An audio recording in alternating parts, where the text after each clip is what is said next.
Este vídeo é feito por fã. Caso tenha condições e deseje apoiar o autor e a editora, para que continuem com a publicação da obra, considere comprar a light novel pelos meios oficiais. Capítulo 69, Salvador da Nação. Parte 4.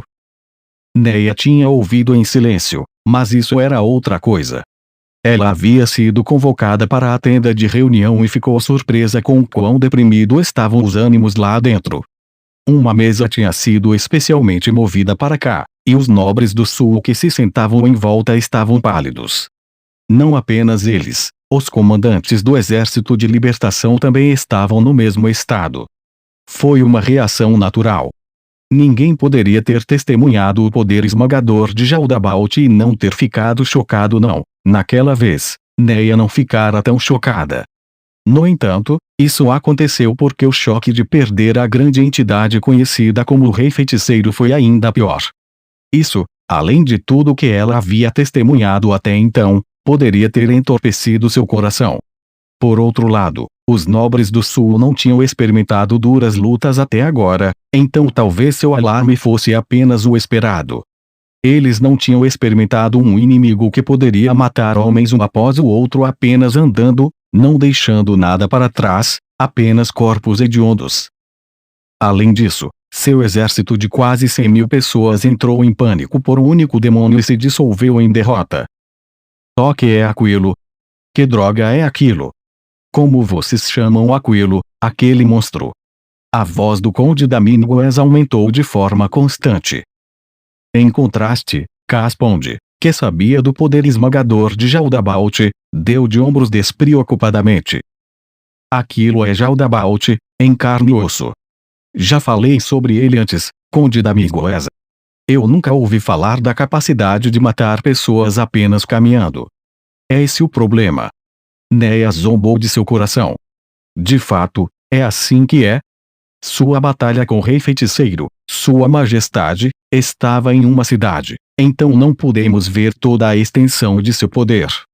Mas eu já lhe disse o quão poderoso é. Então, certamente, conseguir fazer algo assim não deveria ser uma surpresa, não. Mesmo assim. Conde. Eu sei o que quer dizer. Ver para crer, não é? Foi o Marquês quem falou. Tudo o que podia ser dito se resumia a: era preciso parabenizá-lo por não estar tão nervoso quanto os outros. Ainda assim, dizer isso não nos ajudará a fazer nenhum progresso. Não deveríamos discutir o que precisamos fazer a partir de agora. Isso faz todo sentido, Marquês-sama. O que devemos fazer? Perguntou o Visconde Santos em uma rápida explosão de palavras. Sua atitude era compreensível, dado que ele não sabia se sua localização atual era segura. Os nobres do sul tinham a intenção de abater alguns retardatários com força esmagadora para se tornarem os heróis que salvaram a nação. Deveria ter sido tão simples assim. Mas infelizmente, não foi o caso. Agora os caçadores se tornaram a caça. O Marquês estava de braços cruzados e permaneceu em silêncio. Casponde respondeu em seu lugar. Temos uma vantagem esmagadora no quesito números. O problema é que Jaldabaoth pode derrubar essa vantagem sozinho. Gostaria de fazer a todos os presentes uma pergunta em minha capacidade de príncipe. O que acham que devemos fazer para alcançar a vitória sob essas circunstâncias? Após um breve silêncio, o Marquês respondeu: só há uma coisa que podemos fazer. Em um tom extremamente confiante. Príncipe Casponde. Como o senhor disse antes, Jaldabaoth provavelmente irá recuar uma vez que eliminarmos esses demi-humanos, certo? Então não temos outra opção senão fazê-lo. Marquês-sama. O senhor ainda vai lutar. Exatamente, Conde Randalce. Acha que podemos fugir agora? Marquês-sama, seria muito difícil para todos nós fugirmos, mas um pequeno grupo não conseguiria fugir. Remedios bufou com a sugestão do Conde Coen. Essa é uma resposta apropriada para um incompetente que não consegue entender os ideais de Kalka-sama. O quê? O que você fará depois de correr e fugir? Se agachar como um bebê sob um fardo de feno em um celeiro. Você não é nobre. Você não deveria dizer que vai se sacrificar pelas pessoas ou algo assim. E você, Capitã Custódio? Você é uma paladina que porta uma espada sagrada, mas nem mesmo pôde derrotar um único demônio. Gritou o Conde Randalce. Remedios parecia um fantasma agora, e seus olhos pareciam brilhar por dentro quando ela se virou para ele. Sim. Eu não pude vencê-lo. O único que pode lutar contra ele é aquela criatura Undead. Mas se fosse comprar algum tempo, mesmo que fosse apenas para deixar as pessoas viverem um segundo a mais, então eu lutaria até a morte contra ele. E você, o que faria?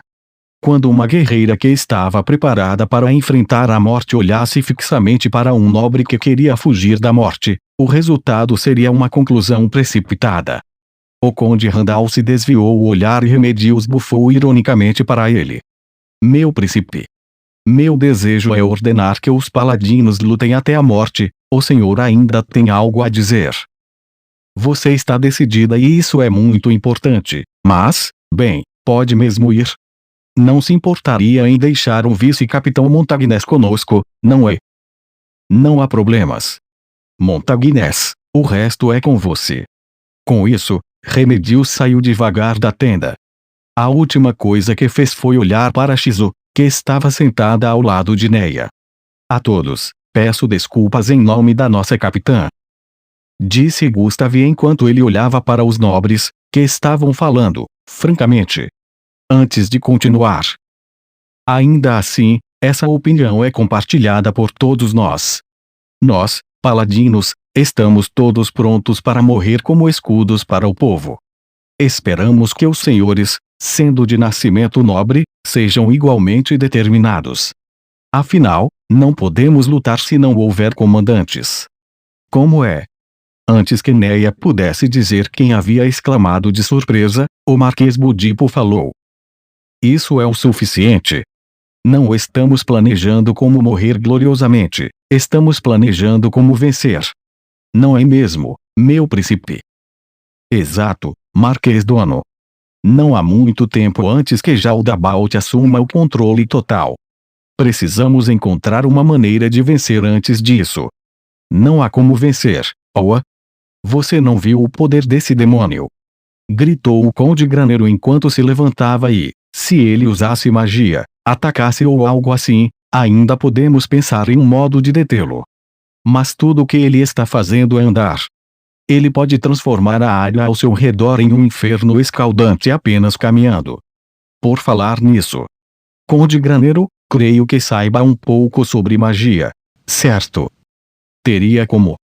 Nada que aprendi abrange poderes assim. Então é isso, então, supondo que ainda restam 10.000 inimigos de 1.000 manos. Podemos fugir de Jaldabaoth enquanto os derrotamos. O Marquês pareceu aprovar a proposta de Caspund. Parece que não há outra maneira. Embora seja complexo, acho que seria mais difícil tentar derrotar Jaldabaoth com a nossa força. Um momento, por favor. Interrompeu o Conde Coin, levantando a mão. Eu me oponho. Talvez Jaldabaoth permaneça mesmo depois de matarmos os 10.000 manos. Ou ainda, ele pode matar todos nós como Solvenirs antes de ir. Ele estava certo. Portanto, Caspond seguiu com uma pergunta perfeitamente razoável. Então, o que deveríamos fazer? Devemos tentar negociar. Poucas pessoas conseguiram resistir ao impulso de rir do Conde Coen ao entregar essa sugestão com um rosto perfeitamente sério. O rosto de Conde Coen ficou vermelho enquanto os outros riam dele. Antes que ele pudesse continuar, Caspond perguntou, Conte, que tipo de transação pretende fazer com esse diabo? Ah, sim. Por exemplo, talvez pudéssemos oferecer alguma coisa com ele em troca de nos deixar sair em segurança. E o que seria essa coisa? Não seria mais simples apenas nos matar e tirar dos nossos corpos? Ou quer dizer que devemos oferecer algo que não está aqui? O que seria isso? Um momento, por favor, Vossa Alteza. Tudo o que estou dizendo é que lutar não é a nossa única opção. Eu só queria dizer que existe a possibilidade de podermos negociar com ele, só isso. Conde, sua maneira de pensar é um pouco, como direi, um pouco otimista demais. Para começar, quem nós enviaremos para negociar com aquele monstro? Por falar nisso, ouvi dizer que Sua Majestade colocou uma de suas empregadas demônio sob seu controle, e ela se mostrou bastante útil na reconquista de Kalincha. Certamente aquela empregada demônio poderia fazer alguma coisa, não? O Conde Graneiro virou-se para olhar para Shizu. Eu não posso vencer o Jaldabaoth. O tempo que posso comprar não seria de grande ajuda. Ainda assim, se você lutasse ao lado da Capitã Custodio, poderiam comprar algum tempo. Essa sugestão fez muito sentido. Eles precisariam de alguém para manter Jaldabaoth no lugar enquanto executassem o plano de Caspond, em qualquer caso.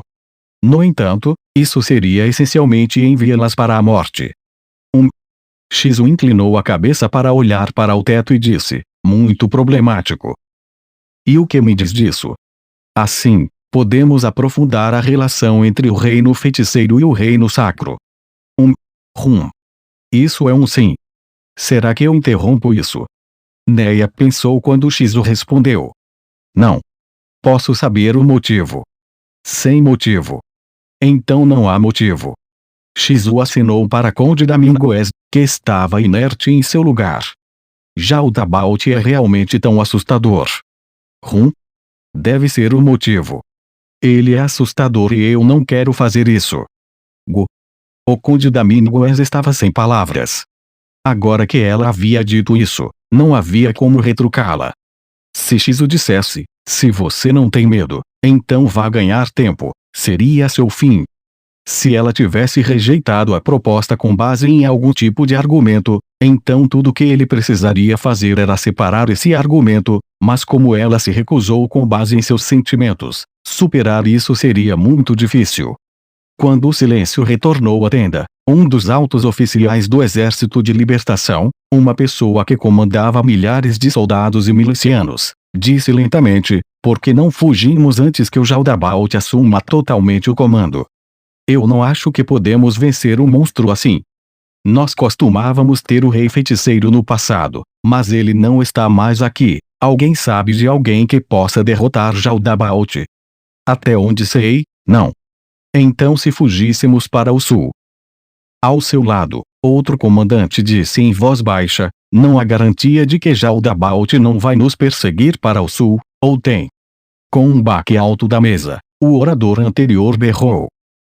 Nesse caso, tudo o que podemos fazer é seguir a sugestão do príncipe e matar os demi-humanos. Se não podemos fugir, então devemos lutar. É simples assim. Eu concordo. Essa é a nossa única chance. Eu não quero me curvar e passar por aquele inferno novamente. Vamos começar deixando claro cada informação que sabemos. A aba da tenda foi aberta com força e um soldado que se reportava diretamente a Caspond entrou correndo. Vossa Alteza. Os demi-humanos estão se movendo. Eles estão reformando suas fileiras. Eles não tiveram uma formação adequada na batalha anterior. Será que tinham agora por causa da liderança de Jaldabaoth? Era só o que faltava. Cavalheiros, o inimigo atacará logo. Precisamos nos preparar para a batalha o mais rápido possível. Depois que Caspond terminou, todas as pessoas que tinham sido chamadas aqui se levantaram como uma só. Neia e Shizu também o fizeram. Os outros saíram da tenda primeiro, ansiosos por economizar tempo. As últimas que ficaram na tenda foram Neia e Shizu. A unidade de Neia já estava a postos, então não havia necessidade de reuni-los. De repente, Neia sentiu que algo estava errado sobre a expressão sombria no rosto do mensageiro que invadiu a tenda, mas não havia nada que ela pudesse fazer quanto a isso, e então ela e Shizu retornaram à sua unidade. Diga, são mais más notícias, não é? Sim. Meu príncipe. É realmente aconselhável deixar os cavalheiros retornarem. Isso vai depender do seu relatório. Caspond dissera uma vez a seus subordinados que eles nunca deveriam falar de informações que não eram de conhecimento comum na presença de terceiros. Foi por isso que este homem foi o último a permanecer na tenda. Vossa Alteza, os demi-humanos estão avançando vindo do leste. Nesse ritmo, eles nos alcançarão em 1 hora. Impossível. Caspond se esforçou para não levantar a voz. Seria ruim se alguém fora da tenda ouvisse isso. Kalincha é para o leste. Porque a cidade ainda não nos contatou. Mesmo que tenham feito um grande desvio para circundar ao nosso redor, como conseguiram evitar a vigília de nossas patrulhas? Ou são poucos em número? Não, estima-se que tenham mais de 10.000. O que devemos fazer, Vossa Alteza? O reino sacro ainda tinha a vantagem numérica, mesmo que se acrescentasse 10.000 homens às forças demi-humanas. Contudo, o fato de que eles estavam vindo do leste era desastroso. Quando uma tropa menor tentava um ataque de pinça, normalmente derrotariam individualmente cada braço da pinça. No entanto, desta vez, eles estavam enfrentando Jaldabaoth. Em outras palavras, sua rota de fuga havia sido cortada. Tudo bem, ouça atentamente. Você não deve contar essa notícia a ninguém, entendeu? Caspond disse friamente ao surpreso batedor, esta notícia é muito perigosa. Se o exército souber disso, desistirão de lutar e perderemos uma batalha que poderíamos ter vencido. Além disso, muitas pessoas podem acabar morrendo. Não devemos contar a ninguém sobre isso pelo bem de cada unidade. Vossa Alteza. Não se preocupe. Tudo ficará bem se pudermos ganhar dentro de 1 hora. Não há nada para se ter medo. Compreendo. Além disso, faça o seu melhor para evitar que os batedores investiguem o leste. Se as coisas forem de mal a pior, eles podem deixar a notícia escapar, e então seremos fragmentados e, por fim, aniquilados. Você deve guardar esse segredo o máximo possível. Estamos entendidos? Sim, senhor. Embora ele não parecesse à vontade com tudo isso, o homem provavelmente crera que a lógica de Caspond estava certa e logo depois saiu da tenda. Sozinho dentro da tenda, Caspond espalmou o rosto. A paliçada que eles construíram era muito simples. Os lados oeste e norte estavam completos, mas o lado sul estava apenas meio acabado. Enquanto isso, não havia nada no lado leste. Seria melhor tomar a formação em campo aberto em vez de tentar lutar em um lugar tão apertado. Então eles abandonaram o acampamento e se espalharam pelas planícies. Eles escolheram formar uma longa fileira. Qualquer unidade que fizesse contato com Jaldabaoth seria perdida. Portanto, as outras unidades os abandonariam e atacariam os demi-humanos. Eles haviam tomado essa formação porque estavam preparados para fazer esse sacrifício. Em meio a tudo isso, Remedios levaria os paladinos em um ataque de bater e correr, então ela não tinha posição fixa. Isso foi para que ela pudesse ir para qualquer lugar onde Jaldabaoth aparecesse. Neia e sua unidade também não estavam atreladas a nenhuma tropa. Ela entendeu as duas implicações dessa tarefa. A primeira foi que seria fácil para Shizu, como uma subordinada do rei feiticeiro, escapar. A segunda era que, se Shizu quisesse lutar contra Jaldabaoth, colocá-la em uma unidade imóvel resultaria em um buraco no fronte de batalha. A unidade de Neia já havia discutido o que fariam se Jaldabaoth aparecesse. Eles caçariam os demi-humanos, fugiriam para um lugar seguro, ou talvez, eles lutariam contra Jaldabaoth. A resposta foi unânime. Eles derrotariam os demi-humanos. Todos odiavam profundamente Jaldabaoth, a fonte de todo o mal. Entretanto, eles sabiam seus limites, que bem eles poderiam fazer, se mesmo o poderoso rei feiticeiro não foi páreo para ele. Nesse caso, seria melhor se concentrar em matar os demi-humanos, a fim de se aproximar um pouco mais da vitória. Claro, parte disso também foi porque eles não queriam deixar Shizu morrer, sendo que ela era uma subordinada de seu grande benfeitor, o rei feiticeiro. Neia montou em seu cavalo e examinou o inimigo. A formação demi-humana que outrora estava cheia de aberturas na batalha anterior, agora era imaculada. O que um dia fora um agrupamento heterogêneo de demi-humanos por tipos raciais era agora uma linha de batalha similar a um exército veterano. Os demi-humanos teriam projetado tal imagem de força e poder na batalha anterior. Suas alas de escudos pareciam resistentes e intransponíveis, enquanto as pontas de suas lanças eriçadas cintilavam com um brilho ofuscante. Não obstante a incrível capacidade de comando de Jaldabaoth, a coesão dessa unidade era evidente por si só. Não, isso é apenas esperado. Todos obedeceriam quando vissem seu poder esmagador. Muitos demi-humanos davam grande ênfase ao poder pessoal. A esse respeito, eles provavelmente ficariam felizes em seguir Jaldabaoth. A batalha estava prestes a começar. Neia e seu povo atiraram flechas da retaguarda. Uma chuva de flechas lançada por 3.000 pessoas caiu sobre o inimigo. Durante esta batalha, os humanos adotaram uma ampla formação para terminar rapidamente a batalha, eliminando os demi-humanos. Eles lançaram uma investida com cavalaria pesada, deixando nada para trás. Os humanos estavam comprometidos com um assalto atroz e atacaram ferozmente. Em contraste com eles, os demi-humanos solidificaram sua defesa. Talvez tenha sido porque entenderam que esse ataque total não era mais do que lançar fogo sobre um incêndio. Os restos carbonizados do graveto se espalhariam por todo o solo em pouco tempo. Dado que os humanos eram indivíduos fracos, seria muito difícil para eles derrubarem a defesa reforçada dos demi-humanos. Ou melhor, os humanos poderiam ter tido uma chance contra os demi-humanos se Jaldabaoth não estivesse por perto. No entanto, a composição da unidade dos demi-humanos permitia que as muitas raças fizessem pleno uso de suas respectivas aptidões, compensando suas fraquezas e enfatizando ainda mais seus pontos fortes. A defesa dos demi-humanos fez com que a vantagem que os humanos tinham desfrutado há várias horas parecesse um sonho agradável. Não importava quantas vezes atacassem, quantas vezes perfurassem com suas lanças, ou quantas flechas eles atirassem, nada que fizessem poderia abalar a formação dos demi-humanos. Em vez disso, os atacantes do Reino Sacro sofreram perdas mais pesadas do que sua oposição. O tempo estava passando e eles não podiam deixar a batalha durar até o anoitecer.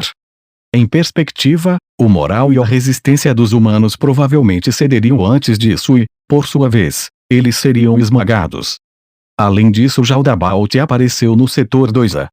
A segunda infantaria foi completamente destruída.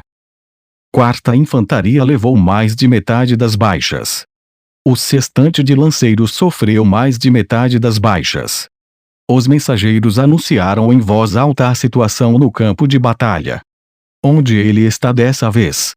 Caspond sugeriu que eles dividissem o campo de batalha em vários setores. Eles foram numerados, para tornar o deslocamento dos homens o mais fácil possível. Era um sistema muito grosseiro, mas era fácil de entender. As infantarias devem ter tentado fugir de Jaldabaoth. Mesmo a partir daqui, ficou claro que eles estavam em completa desordem. Os demi-humanos daquela região iniciaram o ataque e a organização de tropas se desintegrou como poeira ao vento. Foi isso? Apenas aparecendo uma vez e usando apenas aquele pouco de poder, ele destruiu um batalhão de 500 homens, e havia quase 1.000 baixas no total. Os demi-humanos que avançaram pela lacuna que ele criou causaram ainda mais mortes. Seria menos pior se os demi-humanos se tornassem arrogantes e pressionassem o ataque, mas imediatamente recuaram depois de avançar por uma curta distância, como uma tartaruga se encolhendo em sua concha. Isso transformou a batalha em um tumulto, e as táticas destinadas a dificultar o uso dos poderes de Jaldabaoth não puderam ser aplicadas. Essa estratégia magistral foi provavelmente o resultado da capacidade de comando de Jaldabaoth. Remedios levou seus paladinos ao setor 2A o mais rápido que pôde. Entretanto, quando chegou, Jaldabaoth não estava mais lá. Ele estava se movendo para outra região via teleporte, como se fosse para zombar deles.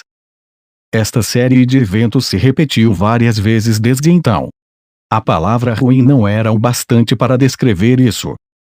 Ainda assim, era fato que ninguém aqui, incluindo Neia, conseguia pensar em boas soluções. Tudo que Neia e seu povo podiam fazer era continuar disparando saraivadas de flechas nas tropas demi-humanas. Shizu simplesmente assistiu à batalha ao lado de Neia. Sua arma não era capaz de arquear o projetil como os arcos, Então ela não teve chance de demonstrar suas incríveis habilidades. Eventualmente, os dedos de Neia começaram a doer de tanto puxar a corda do arco, e as aljavas de todos, inclusive a dela, começaram a esvaziar. Baraja-sama. Estamos quase sem flechas. Eles não tinham flechas ilimitadas. Voltem imediatamente e reabasteçam os suprimentos. A unidade obedeceu às instruções de Neia e voltou para a retaguarda para se reabastecer de flechas. Ela teria gostado de lhes dar algum tempo de descanso, mas não podiam se dar a esse luxo. Você está pronto? Sim, Baraja-sama. Podemos sair a qualquer momento. Nesse caso. Quando ela estava prestes a gritar para que eles saíssem, Neia viu vários batedores montados do leste. O chefe de equipe trocou o olhar com Neia por um momento e depois gritou: "Demi-humanos a leste. Tenham cuidado." Ah! Surpreendida, Neia olhou ao longe e estreitou os olhos. Ela podia ver um pouco de poeira crescente e as formas do que pareciam pessoas.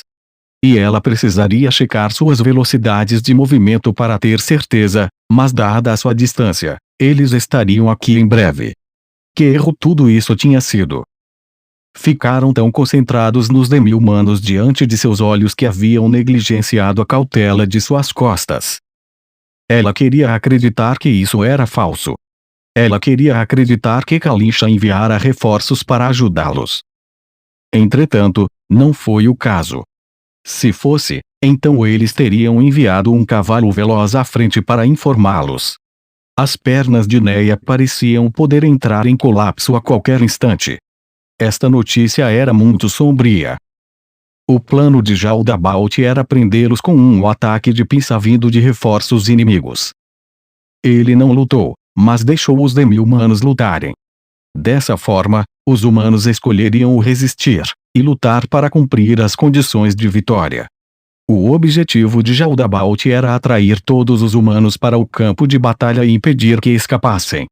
Em outras palavras, Jaldabaoth já antevira o plano dos humanos, que ele fugiria assim que os demi-humanos fossem exterminados. Haha, mas é claro! Bertrand riu com alegria genuína. Assim que todos os encararam com os olhos em pânico, Bertrand recuperou a calma e se dirigiu a Neia. O príncipe Caspond cometeu um erro fatal em seu pensamento. Mais importante, porque ele não percebeu. Mas o que quer dizer? Baraja-sama. É uma coisa perfeitamente natural. Enquanto o Jaldabaoth controlar as colinas, ele pode enviar reforços aqui. Apenas destruir os demi-humanos neste lugar não significa que Jaldabaoth recuará. Ah! Depois de ouvir a explicação, Neia não foi a única que entendeu. Os mesmos ruídos podiam ser ouvidos em torno de Bertrand.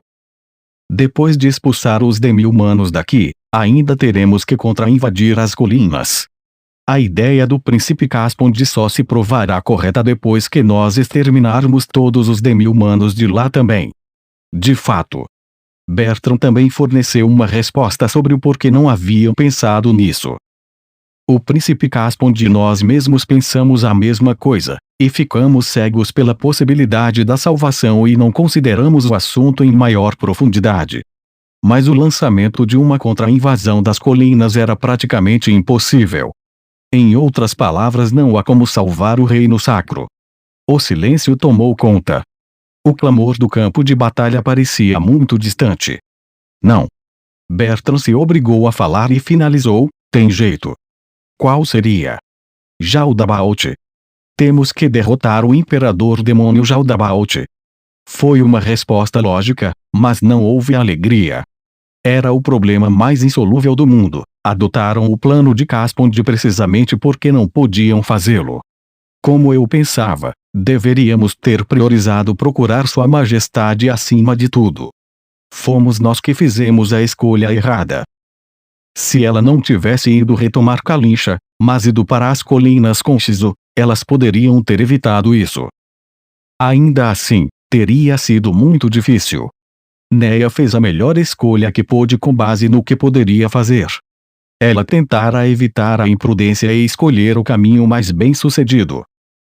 No entanto, eles deveriam ter tentado, afinal, E se. Inúmeros se passaram através da mente de Neia. Toda vez que ela pensava sobre se eu tivesse feito isso ou aquilo, ela se inundava de culpa e arrependimento. Sua vontade de lutar estava no fundo do poço. Neia não foi a única. Sua unidade inteira se sentia assim. O vencedor estava tão nítido quanto um dia ensolarado.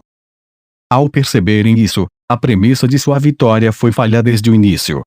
Ou melhor, a batalha em si foi uma perda de tempo.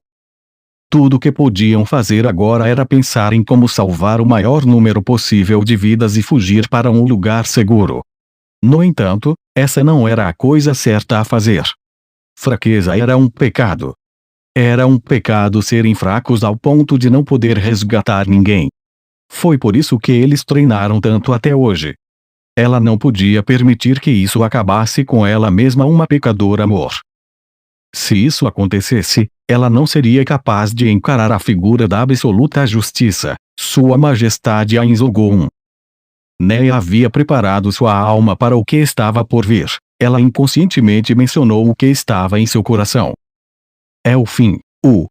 Ela disse mais alto do que pensava que seria. Não havia como dizer se as pessoas ao seu redor tinham sido afetadas pelo seu humor, ou se estavam pensando a mesma coisa que Neia desde o começo, mas qualquer que fosse a razão, todos eles curvaram suas cabeças. O fim chegara. O sonho de libertar o reino sacro e ajudar as pessoas chegou ao fim aqui. Contemplando o fim, eles se lembraram quando foram atrevidos a ficarem entretidos nesse sonho por causa do poder do rei feiticeiro. Mas foi assim que eles acabaram quando estavam sozinhos. Neia sabia que agora não era hora de rir, mesmo assim ela o fez. Então seu rosto ficou sério e ela olhou para Shizu. Você pôde fugir. E você, Neia? Neia estufou o peito. Eu não posso fugir. Eu sou uma pessoa que viu Sua Majestade trabalhar para os outros, e sou quem se beneficiou disso. Eu não posso deixar isso acabar comigo como uma fraca, como uma pecadora. Neia viu as pessoas ao seu redor levantarem a cabeça. Nós não vamos fugir daquele desgraçado. Todos pareciam guerreiros dignos novamente. Estavam com expressões dignas de quem encararia a morte de frente. Os rostos que ela queria mostrar para o rei feiticeiro. Mas, sempre, não, isso não vale para você. É por isso que queremos colocar nossos desejos em você. Eu sei que deve parecer estranho nós pedirmos isso, mas o agradeça por nós, já que é uma subordinada do rei feiticeiro. Então, por favor, faça isso por nós.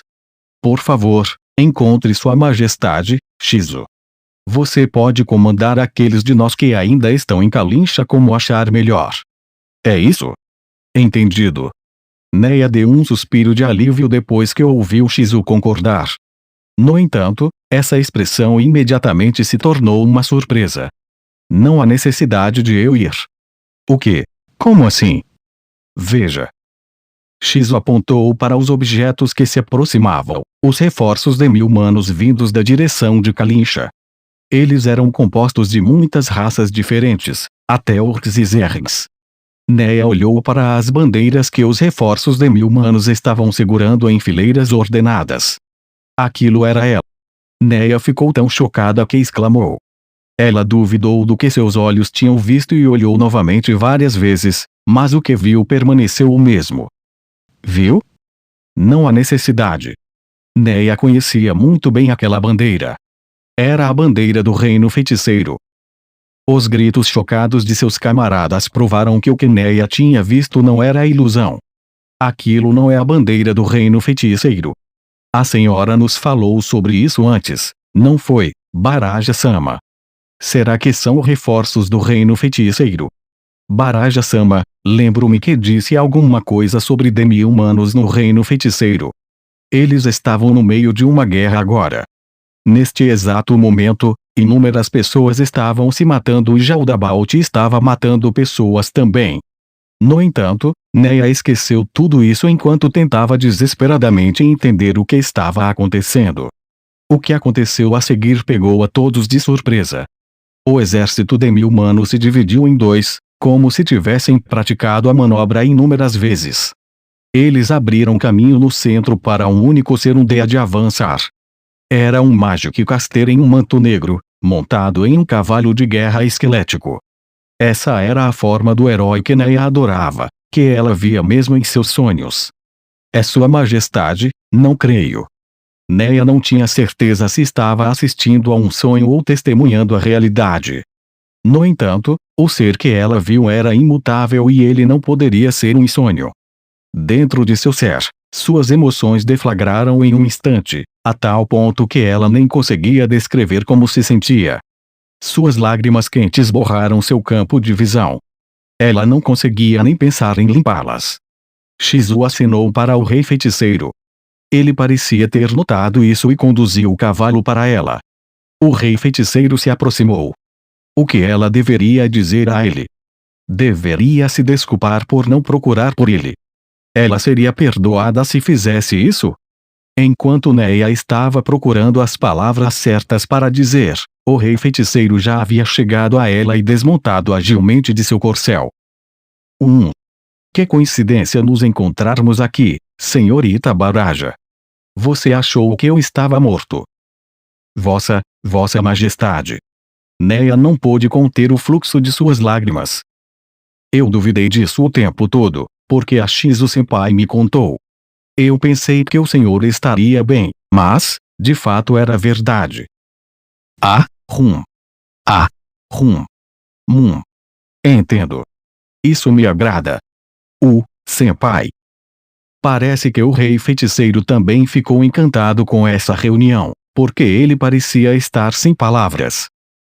Não chore. Shizu pressionou o lenço no rosto de Neia e esfregou-o com força. Cheio de raio de novo. Realmente chocante. Parece que você está se dando muito bem com a Shizu, senhorita Baraja. Isso me agrada. Tudo graças a Vossa Majestade. Eu não sei o que eu faria sem a Shizu-senpai. Muito obrigada. As emoções de Neia tinham sido tão confusas que ela não sabia o que estava dizendo agora. Claro. Isso é uma grande surpresa para mim. Shizu, o que me diz? Eu gosto da Neia. Seu rosto é meio charmoso. Não diga isso, por favor. Neia disse enquanto esfregava os olhos, parando de chorar. Logo, ela limpou as últimas lágrimas. Vossa Majestade, existem muitas coisas que gostaria de perguntar ao senhor, mas o mais importante, o senhor está descontente por ainda não termos ido ao seu resgate. Se sim, então assumo total responsabilidade. Senhorita Baraja. O rei feiticeiro levantou a mão para impedi-la de continuar. Por que está dizendo isso? Nenhum de vocês me desagradou de maneira alguma. Os olhos de Neia se encheram de lágrimas novamente. Ela também não estava sozinha. Todos ao seu redor que ouviram as palavras gentis do rei feiticeiro também choraram. Havia pessoas que estavam segurando suas lágrimas e que finalmente começaram a soluçar. Os ombros do rei feiticeiro se moveram ligeiramente. Pessoal, não chorem. Mais importante, deve ter outras coisas que deseja perguntar, não? Muitas outras coisas. Por que não perguntar? Sim. Depois que Shizu enxugou as lágrimas novamente, aparentemente havia colocado o lenço manchado de raio em outro lugar, Neia fez uma pergunta ao rei feiticeiro. Aqueles soldados demi-humanos, eles são do reino feiticeiro. Embora ela não tenha visto nenhum deade entre eles, esses demi-humanos podem ser apenas a vanguarda. Não, pensei que perceberia, não? Quando eu caí nas colinas Abeleon, eu conquistei a terra para o reino feiticeiro. Portanto, sim, você pode chamá-los de forças do reino feiticeiro, não? Neia ficou sem fala. Ele era incrível. Aliás, isso poderia ser outra coisa senão incrível. As colinas eram dominadas por demi-humanos, e eles eram supostamente governados por um lacaio de Jaldabaoth. No entanto, ele havia lidado com ele apenas com sua força e subjugado as colinas. Quem mais poderia fazer isso além do rei feiticeiro? Neia tremeu de emoção. Bem, levei um pouco de tempo para reunir os demi-humanos que sofriam sob comando de Jaldabaoth e liderá-los aqui como um exército. Tudo isso foi para resolver as coisas com Jaldabaoth. Parece que tivemos um bom timing. Não havia expressões faciais no rosto esquelético do rei feiticeiro, mas Neia podia senti-lo sorrindo majestosamente. Eu não esperava nada menos de Vossa Majestade. Bertrand correu para o rei feiticeiro, com o rosto manchado de lágrimas. Oh! É ele. De repente, Bertrand caiu de joelhos. Não, ele não estava sozinho. Todos ao redor de Neia, todos que pertenciam ao seu rebanho, se reuniram e se prostraram diante dele. Aos incrédulos, vejam, é a Sua Majestade.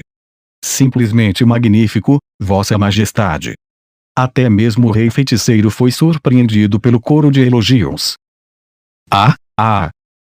Falando sobre isso, eu tenho uma pergunta para você também, senhorita Baraja. Quem são eles?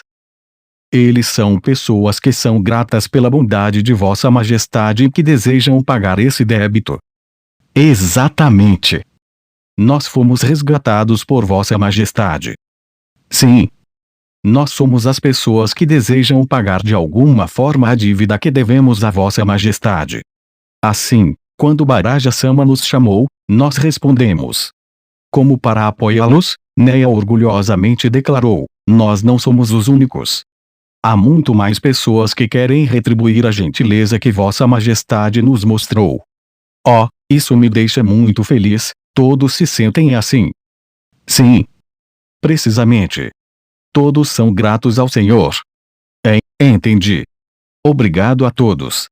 Os agradecimentos do rei feiticeiro fizeram todos sentirem que escolheram o caminho certo para expressar sua gratidão, e por isso choraram com nódoas na garganta. Estas lágrimas são de gratidão por mim. Sim. Precisamente. E você reuniu todos eles, senhorita Baraja. Parece que você cresceu enquanto eu não estava por perto para ver. Muito obrigada, Vossa Majestade. Neia sorria de orelha a orelha após ser elogiada pelo rei feiticeiro. Então.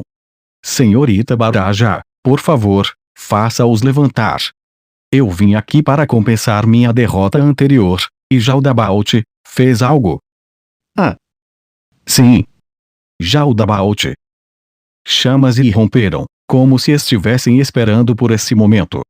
Neia estremeceu ao pensar em quantos soldados do reino sacro devem ter morrido naquele incêndio. Já entendi. Parece que foi uma pergunta desnecessária. Creio que a hora de lutar contra ele novamente chegou. Shizu. Sim, Ain-sama. Eu vou lidar com o resto.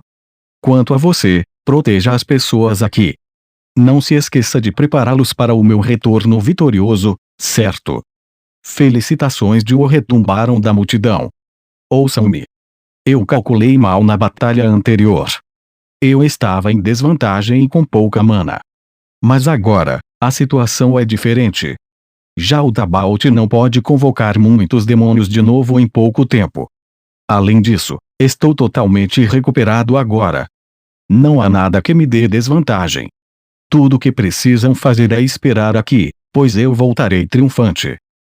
As pessoas aplaudiram quando o rei feiticeiro anunciou sua vitória absoluta. Ele floresceu sua capa e avançou regiamente. Todos se afastaram, abrindo um caminho reto para ele, como se estivessem abalados por sua aura soberana e dominadora. Vossa Majestade. O rei feiticeiro virou-se para olhar para Neia. Por favor, vença. Claro. O rei feiticeiro avançou mais uma vez. Embora sua forma parecesse encolher ao se afastar, ela não se sentia sozinha ou com medo. Era a garantia de uma criança sendo cuidada pelos pais. Neia não foi a única. Havia outros que se sentiam da mesma maneira. Nós vencemos. Do lado de Neia, Shizu anunciou a vitória do rei feiticeiro com confiança em sua voz. Neia concordou com ela. Logo, uma nuvem de chamas ascendeu aos céus. Foi seguida por um rastro de escuridão. Assim como antes, fogo e trevas se chocaram um com o outro. A essa altura, os gritos do campo de batalha haviam se calado. Ambos os lados baixaram as lâminas e olharam para a batalha no céu. Sim. Todos sabiam disso em seus corações. O vencedor desta batalha teria o direito de acabar com tudo. Eles não estavam mais em um reino onde homens mortais poderiam intervir. Esta foi uma batalha dos deuses. Luzes, trevas, chamas, relâmpagos, meteoros. Todo tipo de fenômenos incompreensíveis colidindo com forças incríveis. E então a Neia se alegrou.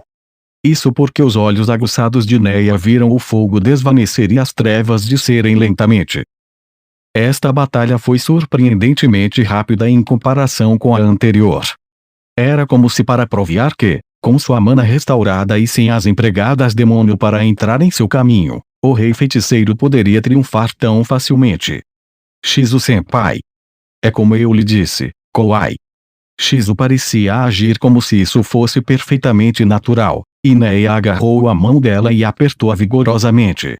Contudo, isso não foi suficiente para acalmar seu coração. Neia abraçou firmemente o pequeno corpo de Shizu e as mãos atrás de suas costas continuaram afagando e dando tapinhas. Quando todos testemunharam sua vitória, salvas de aplausos estrondosos tomaram conta.